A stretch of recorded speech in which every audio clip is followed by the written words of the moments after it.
If you want to get divorced, sit down with your husband, your wife, talk about it.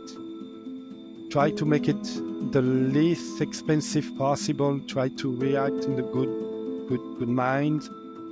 Think about your children and tell them they prefer to give the money for the kids later, for the college, for this and that, than to give it to lawyers. And maybe we can find an arrangement. We don't like to be together anymore, but we don't need to kill everything.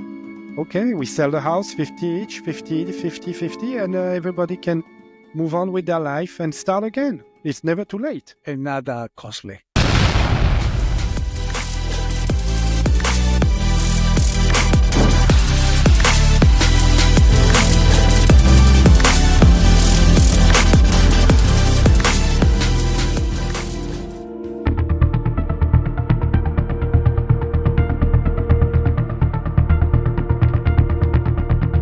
Technology has changed many things. And would you say that technology has changed the way people cheat as well? Yes, absolutely. Today, technology, we're talking about cell phone.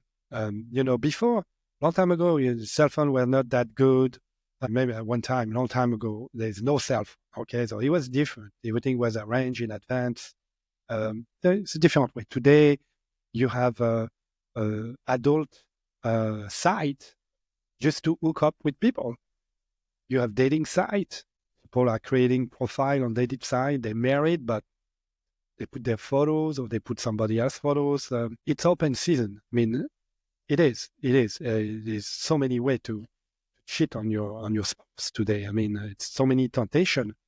Social media. You are surfing on TikTok, and someone likes your post, and you look at who likes your post, and it's a nice, good-looking girl. So you're flirting with her, and she's flirting back, and it's all things like that. Facebook, Instagram, TikTok. This is all temptation. Then you go on Instagram, you have those model Instagram. A lot of time they have a OnlyFans. They hit on you, but then they take you to their OnlyFans is like a pornographic. It's bad. I mean, there is brother yeah, online. Yeah. They do video, sex video. They do many things. Still cheating, going online and watch porns, masturbating online, watch porn.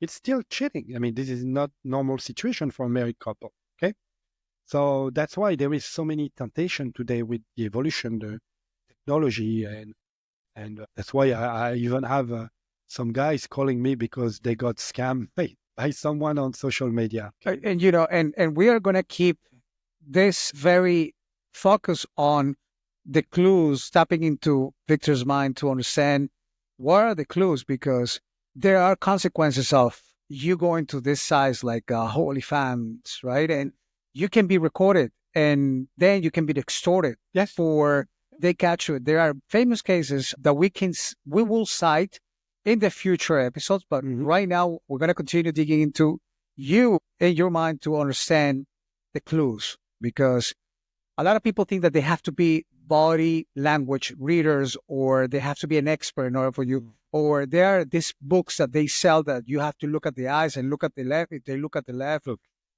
it is so many red flags. I mean, right. Just use your imagination. Your husband, your wife. Like all of a sudden, your spouse is getting very aggravated with you, has no patience with you.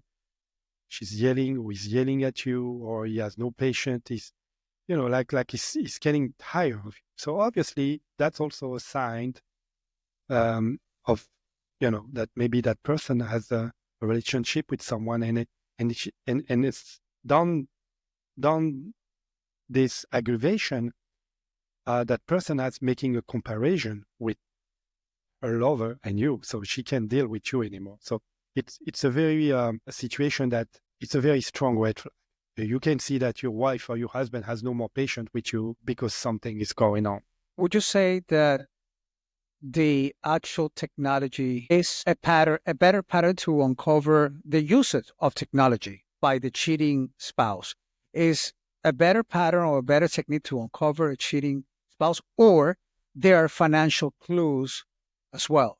All right, can you talk about what financial clues are there? There is financial clue. There is like, like I say, the financial clue, it's you see a lot of cash withdrawal, you see restaurant, you see hotels expenses, all those things that are red flag because it's doing this without you.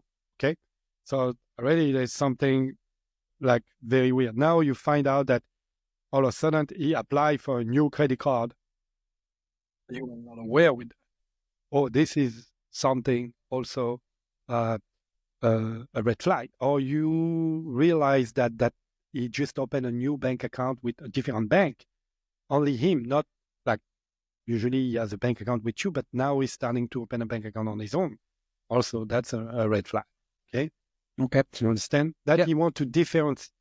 They want to separate their finance little by little because they don't want to be accountable for what they're spending. And the way it appears that the way that they justify that change is by using reverse psychology. Can you talk a little bit about that? That's different. That's when they get, when you caught them, okay?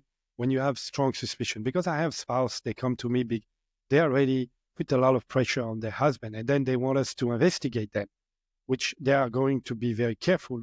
They might not stop everything they were doing because the wife is after them, okay? So a lot of times the wife come, yeah, I'm sure you're cheating, and where were you? And they start to use reverse psychology, which means they are trying to return the situation. They're going to start to question you. They're going to start to bring everything to you, saying, no, you're cheating, you do that, you do this, you do that. So it's a very normal game that people do, okay? But this is not really a sign because you already caught him or you would believe he's going there. But they use reverse psychology, okay? So what are the unethical and ethical legal ways for somebody to approach feeling or uncovering the truth? The legal way is to hire a private investigator because private investigators are licensed from the state, okay? And they have the right to follow someone, to conduct surveillance on someone. So this is legal. If you don't have a license to follow someone who conducts surveillance on someone, this is stalking, and this is a crime. Okay? It's illegal to do that. So that's why I always say you need to hire a private investigator because you are protected from certain laws, and you have a third party involved, and that's pretty good for you. So let me ask you a direct question. Is it legal for somebody to put a GPS on a car of the spouse that they are afraid of being? Yes. It's legal? Yes. Even if you're married, it's illegal to put a GPS on your husband's vehicle. When I say husband vehicle, no. By law, you have the right to monitor your assets. Okay? Now, you have two cars, and the two cars are under your name. Your husband or your wife is not on this car. Okay? Has nothing to do with that person. His name is not under registration. That became your asset, even if you're married. Okay? This is your car, and you have the right to monitor your asset. Because they marry. Even if they're not married. That's the asset. Look, for example, I have a GPS on my car, and I give you the key of my car. Okay? Driver, I have the right to monitor my car. You understand? I understand. It's my vehicle. Right. Even if you're driving my vehicle, it's not illegal. Now, to put a GPS on your vehicle without you knowing that, yes, it's illegal. Okay. Okay? And that's what? You have the right to monitor your asset. So I had clients, they come, they ask us if we can put a GPS. So we ask them, the vehicle is yours. And they say yes. So what's the vehicle? What's the name? Then we pull up because we don't trust. It's not because you tell me the car is mine that I'm going to believe you and do the job. No, it's not the way it works. We are going to pull his DNV, the vehicle information, and we have access of that. And then we're going to see who on the vehicle, who's on the title, and everything. And then we're good. Then we gave the client a specific form or is an authorization form to authorize us to install a device, a GPS device, and monitor the asset. So that we are compliant. That we are complying with the state, right, with the law. And absolutely, that's the law. We have cases that the wife owned the car, the husband has nothing to do with the vehicle, and he's the one who's driving it. Okay. So just so that I can. So this is a legal way to do it. Correct. That's the legal way. Yes. And so let's say the partner who doesn't own the car puts a GPS on the person who owns the car. Yes. And this person brings the car to you now and say, this is my car. Until she proves it. I don't want her to prove anything. I have access. Got it. Of everything, because she can give me a fake registry. Got it. I don't want to do that. Good. We have to go online. We have access of a DNV and vehicle information. We know exactly who this vehicle belongs. Okay? There's nothing that you can tell me or can give me that I'm going to take it. I'm going to pull the information by myself. Great.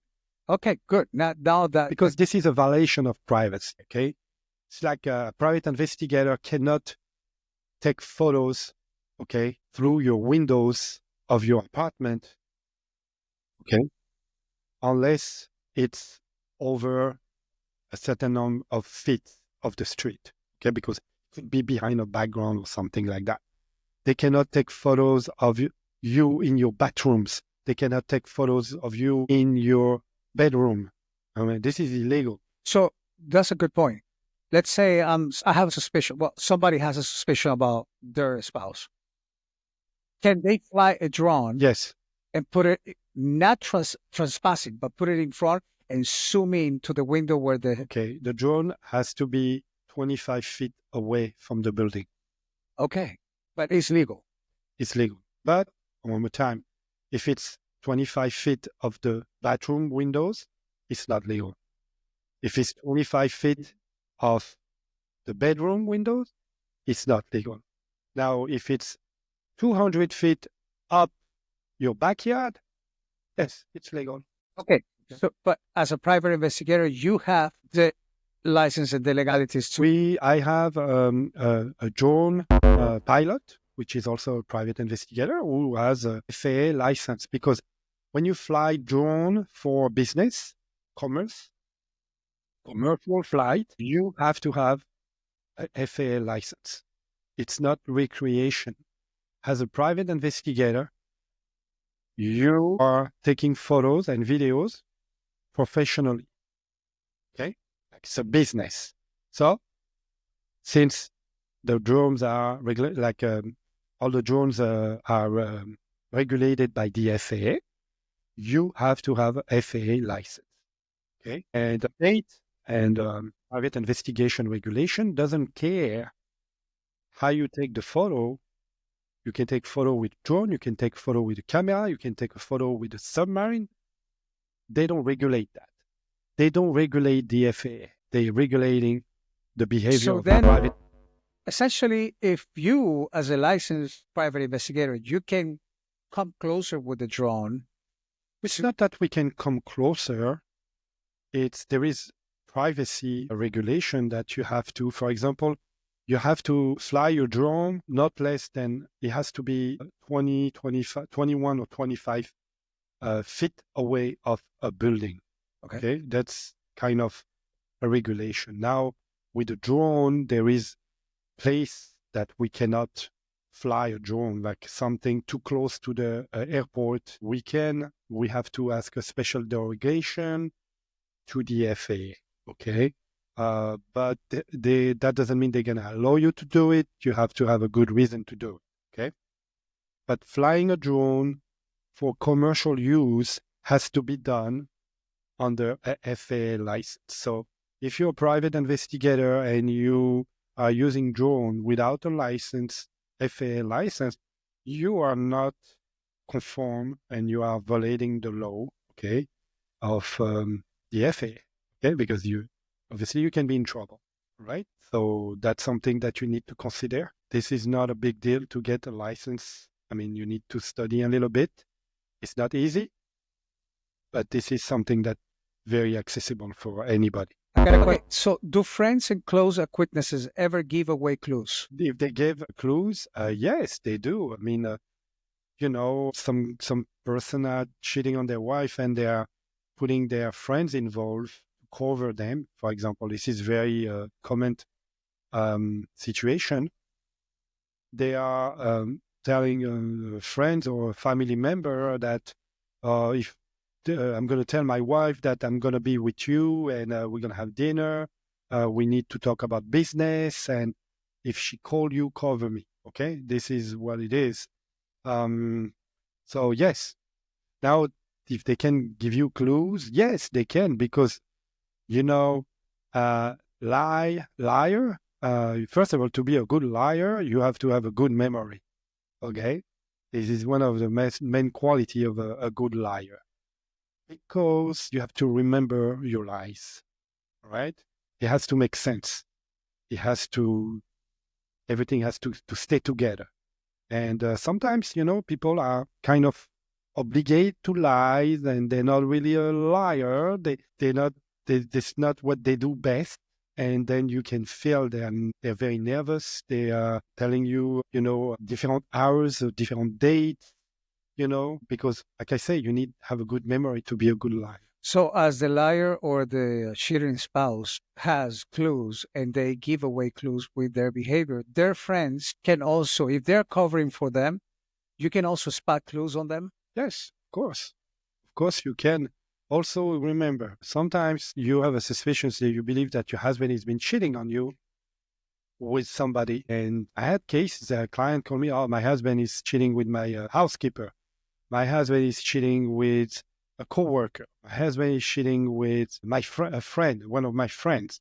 I mean, anything can happen, A lot of times you get a scenario. Number one, it's coworker. Number two, it's okay, ex-girlfriend or ex-boyfriend. And number three, it's friends, your best friend maybe. And number four, it could be your neighbor. Okay, I had cases that we follow this person, and then the client, when we show videos and pictures of her husband having dinner or kissing somebody else, and she said, "Oh shit, sorry for my French, but this is my neighborhood." In the previous episode, you said that you have noticed an uptrend in cheating spouses and infidelity cases. Why do you think it's very tentative? There's a lot of temptation right now since the evolution of social media. Everything, people show everything. It's very superficial. So there is more temptation. You're seeing more people than you used to. You have access of 24 hours lives comment. You can see beautiful girl everywhere. You can see beautiful guy everywhere. You can, it's a world of temptation. Actually, it's very, very difficult.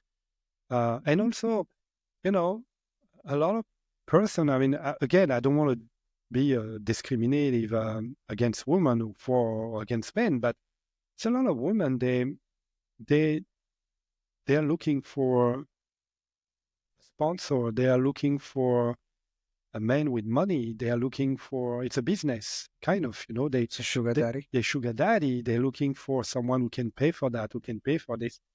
And usually, those men are over 40. They are very successful. They are good-looking guy. They're attractive. They are successful. They are married. And, they feel that to be a target. It's not because they like the guy the first place, but they like what he can get to them, the money, the security, the many things around. Okay. In your experience, who cheat the most, men or women? I will say it's a very difficult question, because we are taking a lot of cheating spouse. 40% of my business right now, it's cheating spouse. So I will say men are cheating more than women, but it's more difficult to catch a woman cheating than a man cheating. Really? Yes. Why? They're smarter? It's not that they're smart. In their tactics. The tactics are different. A woman, when they do something, with cheating, it's because they're very careful. They prepare everything. Okay. Men are more subject to act by instinct, spontaneously. It's a little different. Women are more detail oriented. I mean, They cover better. they cover better the tracks. Wow. Much better. That's interesting. Much better. Men are more goofy. It is. I have cases that we have such a hard time to really catch that person in action. Okay, because she was mastermind. I mean, she was organizing and she was very careful on what she was doing. Okay, so it's a little different. There is a moral thing about this whole concept of finding the true and uncovering the true when there is a cheating spouse. Mm-hmm. And what I think is important for the community to know is that there is more than just uncovering the truth that a private investigator can do for a person.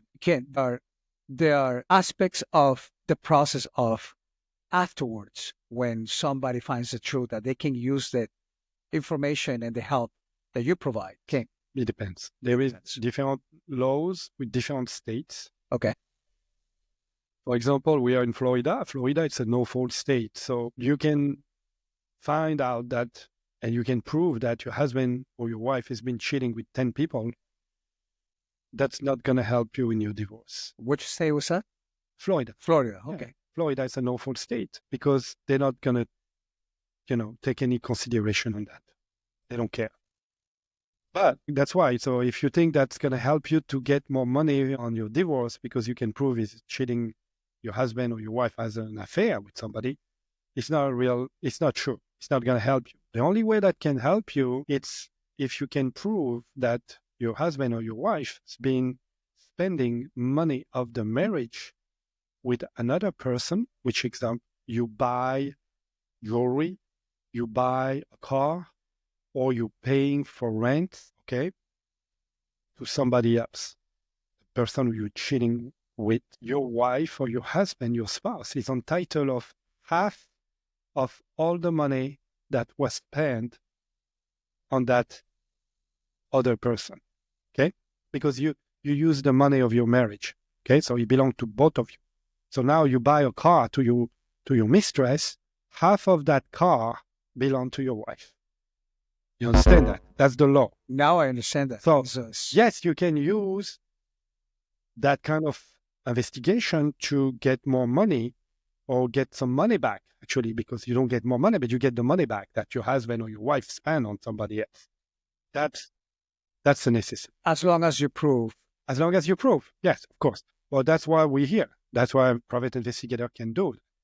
We can investigate. We can see what's going on. We can figure out who's paying the lien. You see, this is very important. This is very important, Victor, because there are a lot of cases, and I know someone very close who hire an attorney to get to the bottom of something so that he can precisely have the tools to go ahead and help himself to cover the expenses of this attorney. Absolutely. The attorney didn't actually disclose, or it wasn't upfront to say, look, in Florida, it doesn't matter, or it's 50-50. Okay, so I see that the benefit of coming to a private investigator is that you're going to tell right away if, depending on the state, if it's going to be something that is going to benefit the client or not, correct? Yeah, correct. Like I always tell my client, I mean, no matter what you're going to go for divorce, you have to evaluate your situation, your asset, what you have to lose there. Because divorce, you're going to lose half of what you own.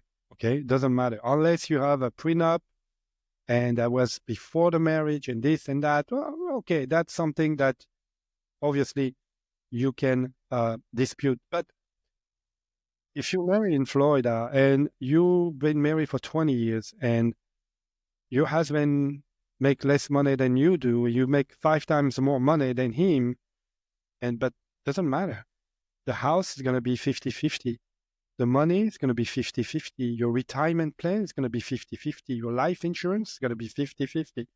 You're going to split everything in the middle. The child custody is going to be what they're looking for. Now, your husband might be entitled to get alimony from you because you make 5 times more money than him.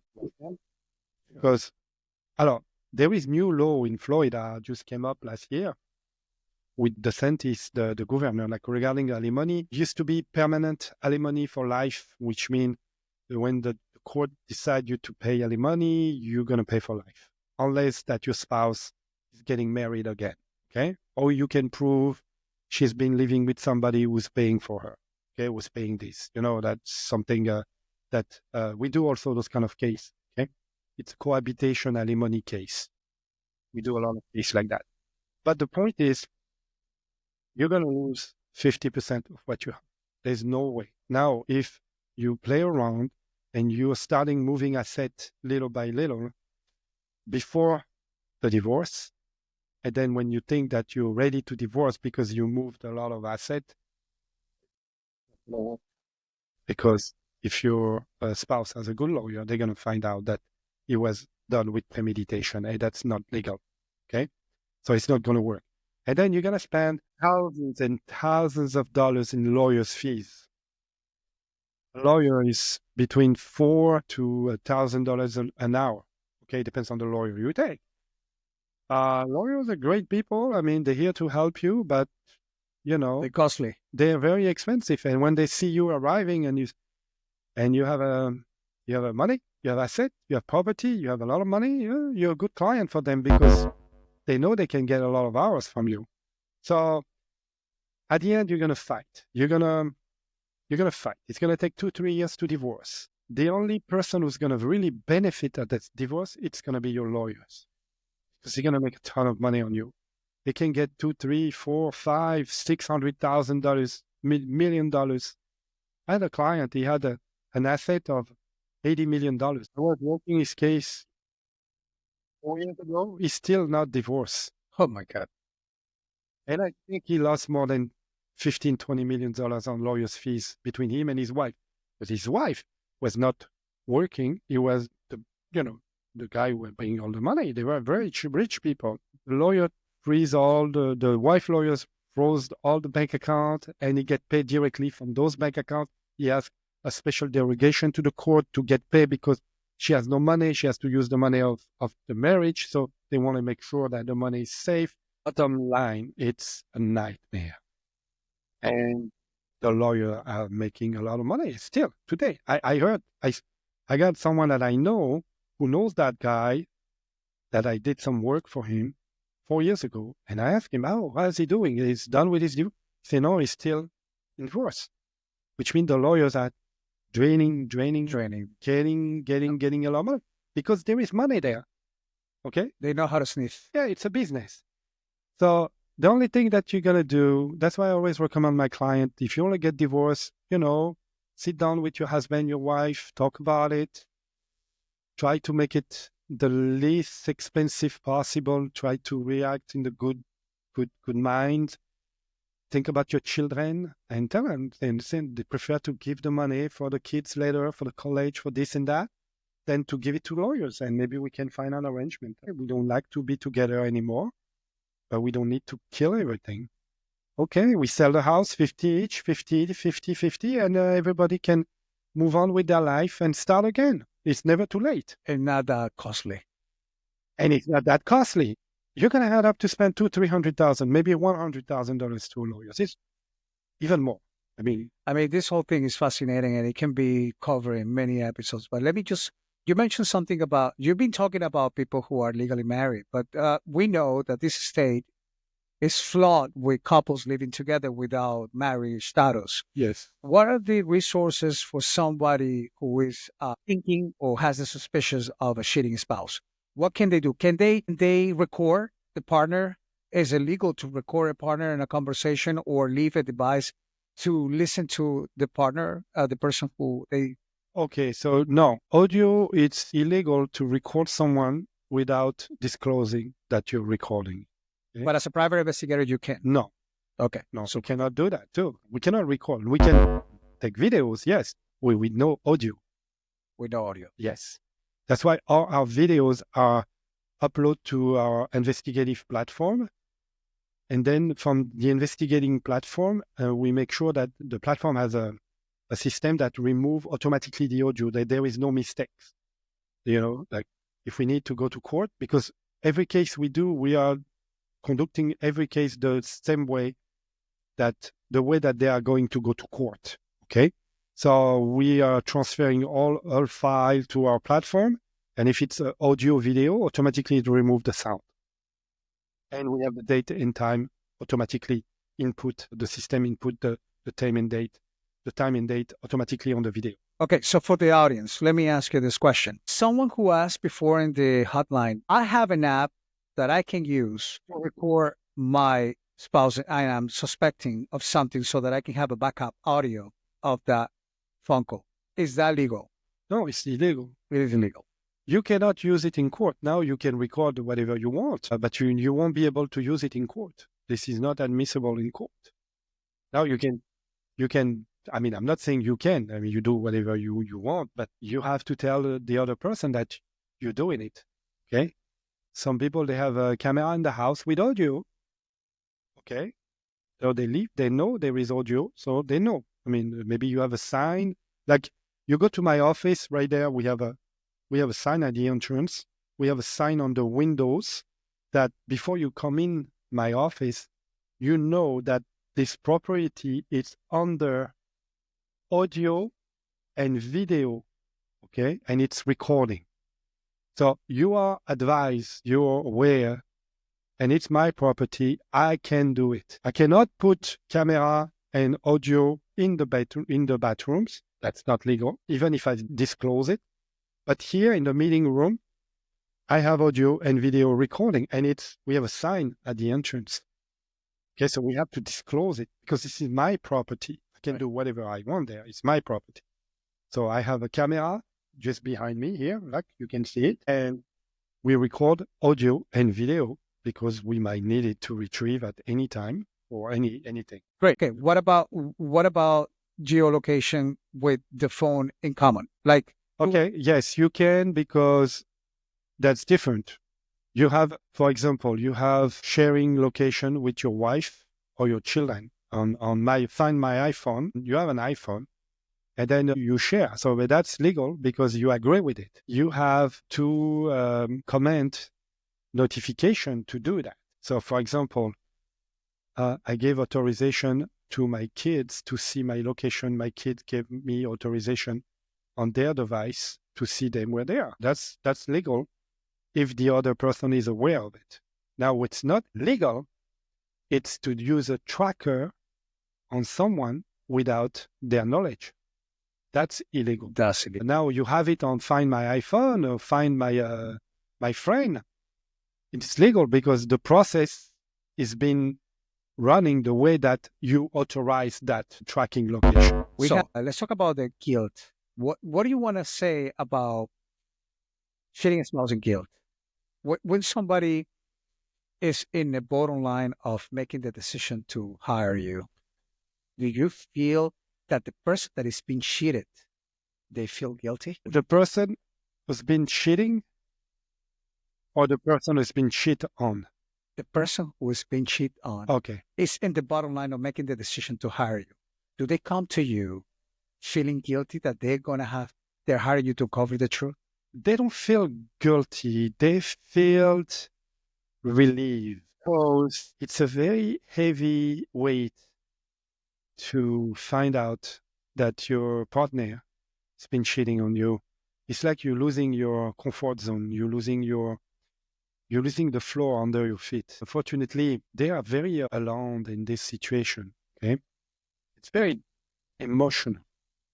It is very, very emotional. When they come to me, because they want help, they need help.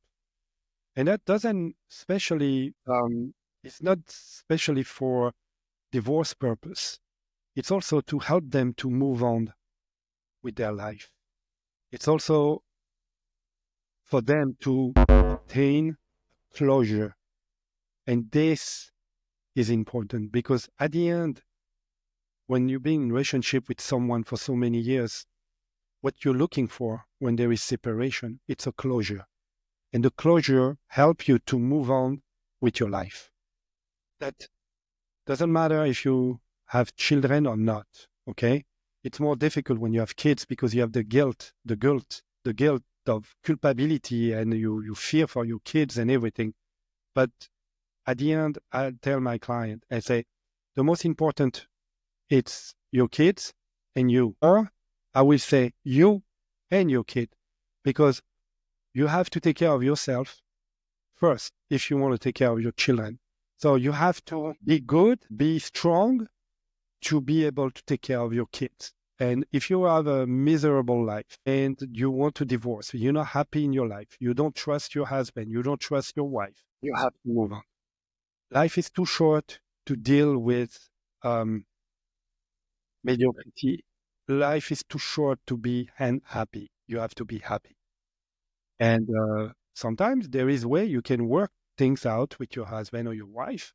There is a couple therapy, things like that. But you have first to know what you want in life. That's what I always tell my client.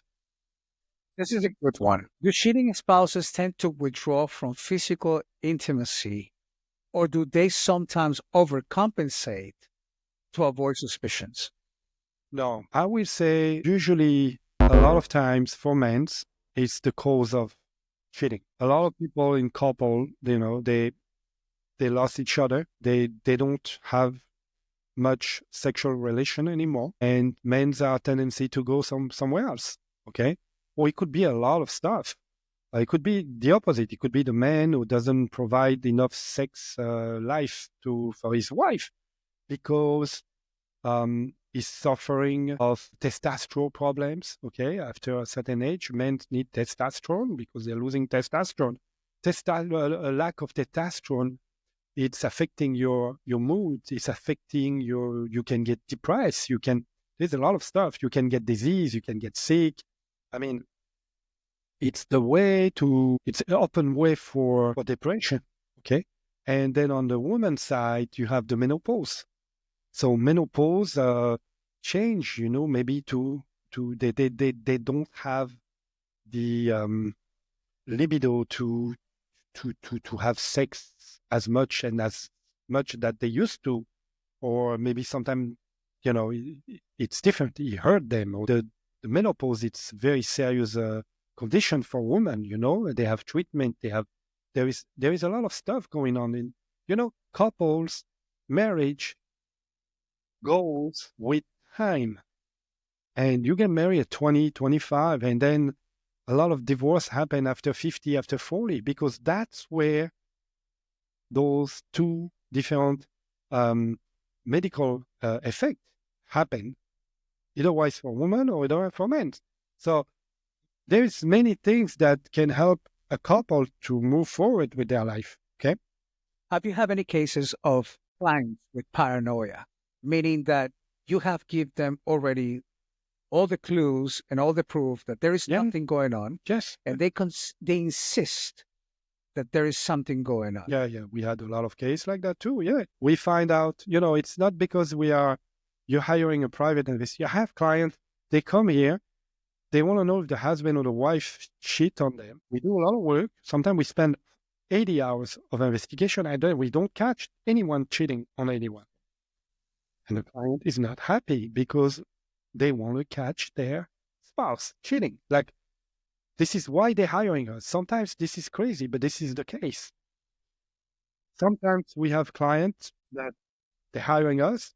We do an investigation and we don't find any cheating and they're happy. But this is very rare. The opposite is more often, actually. This is very strange because we deliver good news a lot of times and they're not happy with the discovery because they want to find their husband or their wife cheating. Is that paranoia? Yeah, it's no paranoia. It's because they want to find a good reason to break up. Yes.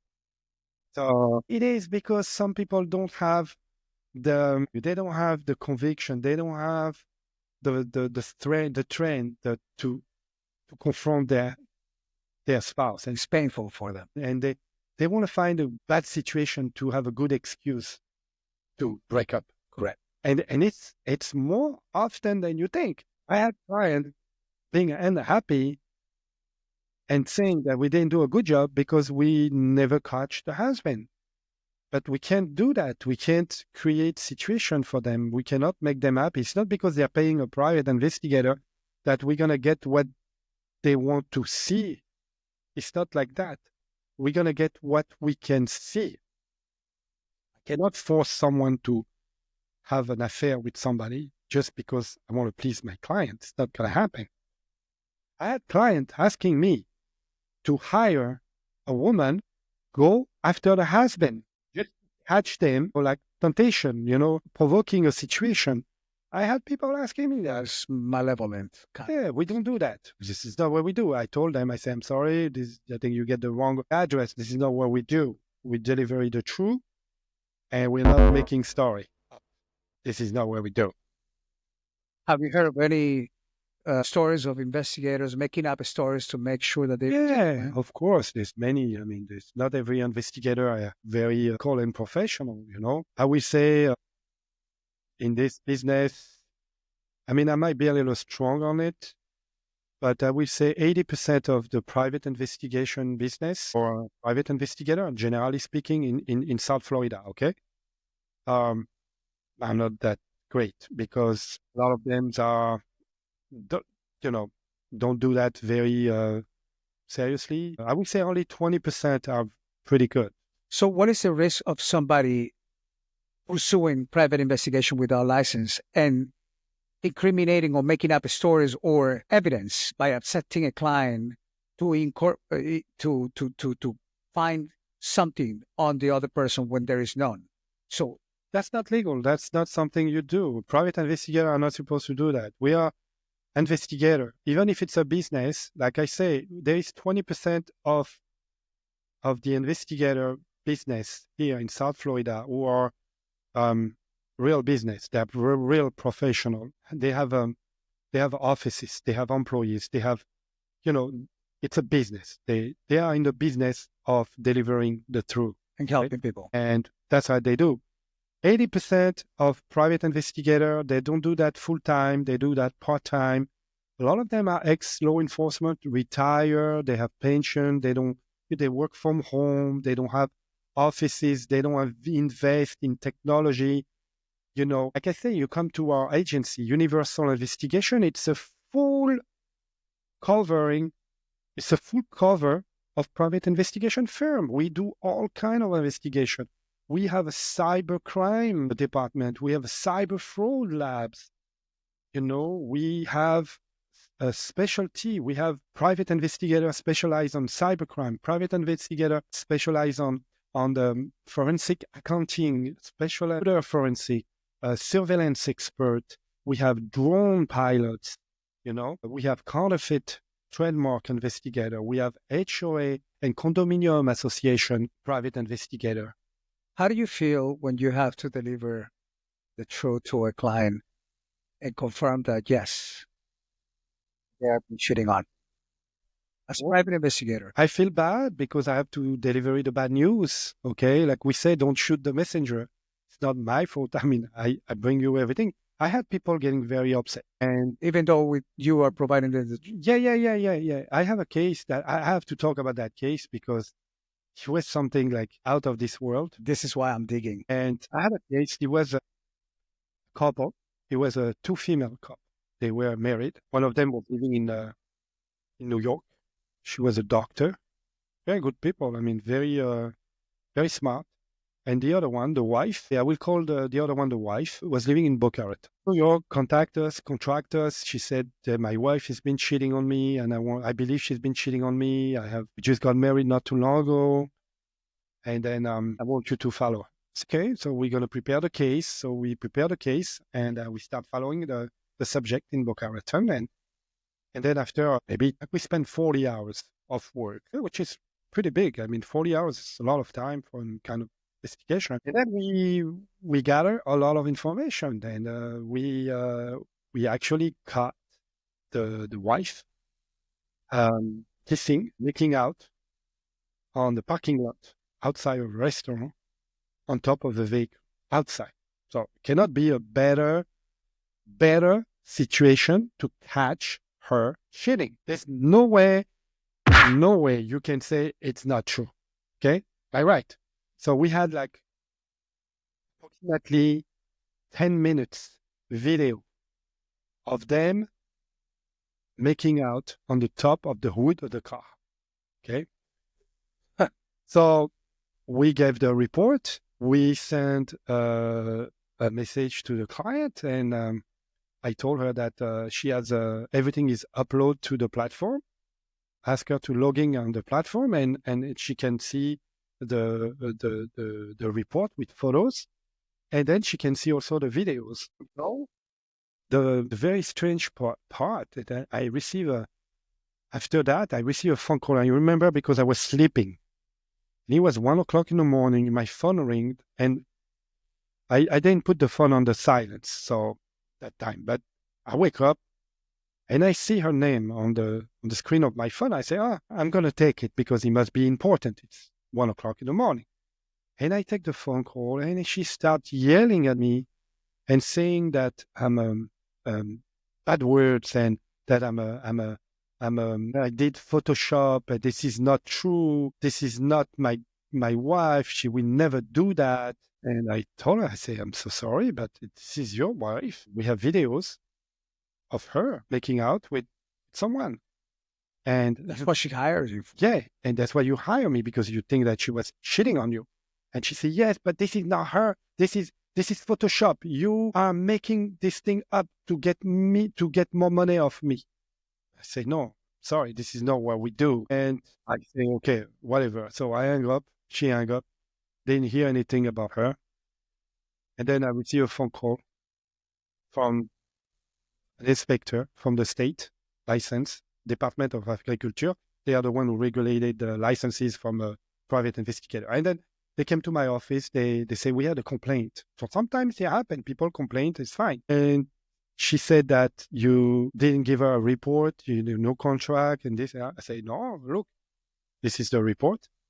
This is the contract. She signed the contract. Her driver license is next to it. Everything is in order. The guy say, and then she said that you did Photoshop. And I say, no, we don't do that. And I can give you the videos and directly from the SD card. Okay. And you can send that to any expert, and he's going to tell you that's not Photoshop. And the guy looks at me, say, yes. He looks at the video. He say, yes, you're right. It's not Photoshop. I don't understand. And I explained him what happened. And now you're going to understand. And everybody's going to understand why she was reacting that way, because it's so emotional. And that was an experience that I never faced, because for me it was new. They were a lesbian couple. The problem that the wife was cheating on my client, but she was cheating with a man. And that was the problem. That's why my client could not accept that situation, because she thought that she was cheating with another woman because she's supposed to be lesbian. In that case, she was not cheating with another woman. She was cheating with a man. She was having a man-woman relationship. So her reaction was weak. Yeah, her reaction was deeply hurt, and her ego was hurt. And apparently she made up story to lie to herself because she could not accept the truth. Matter of fact, I got upset. She got upset. And then I think a month. So, of course, the state canceled and closed the case, like, on my favor, because they think that everything was very legit. A month after, I received a phone call with apology. She was like, my apology. I got very emotional. Please, can you send me the report again? Because I lost it. I need it for my divorce. Because in New York, they can use it. It's not a no-fault state. New York is a fault state. So which means if she can prove that she was cheating on her, she can get a divorce with a better condition. And I told her, I say, absolutely. I have nothing, and I'm not, I'm sorry to hear what you have to say, and for all the 1 o'clock phone call and insulting and thinking that I'm a bad person.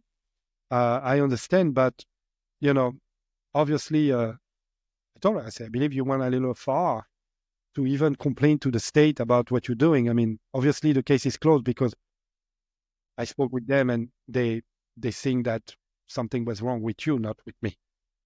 So anyway, I gave her, because she paid for it, it's fine. There is no breach of contract because she never make any stop payment on the payment. So I could give her the property. That's her stuff. I think that it's very important what you just mentioned there about the originality of the data that you were able to compile and put together. Because as a private investigator, I understand that you have to keep safe and original records without tampering into those records in order for you to prove that those records are from a good source and they are not made up, right? And you have a secure platform where you house all that information. Yeah, so we use an encrypted platform. It's level 2. It has a lot of security. I mean, it's a law enforcement platform, so nobody can hack, nobody can touch. It's very, very, very, very confidential because we have to deliver 100% confidentiality to our client. Okay, because as private investigator, we have this privilege. We have a privileged client confidentiality as well, like lawyers. Okay, so we use them because obviously we have to keep confidentiality for our client. Listen, we are at the top of the hour, and like we promised in the last episode, we are going to open the lines now for you to have 10 minutes with Victor and ask any questions you want and get help, because this is created for you.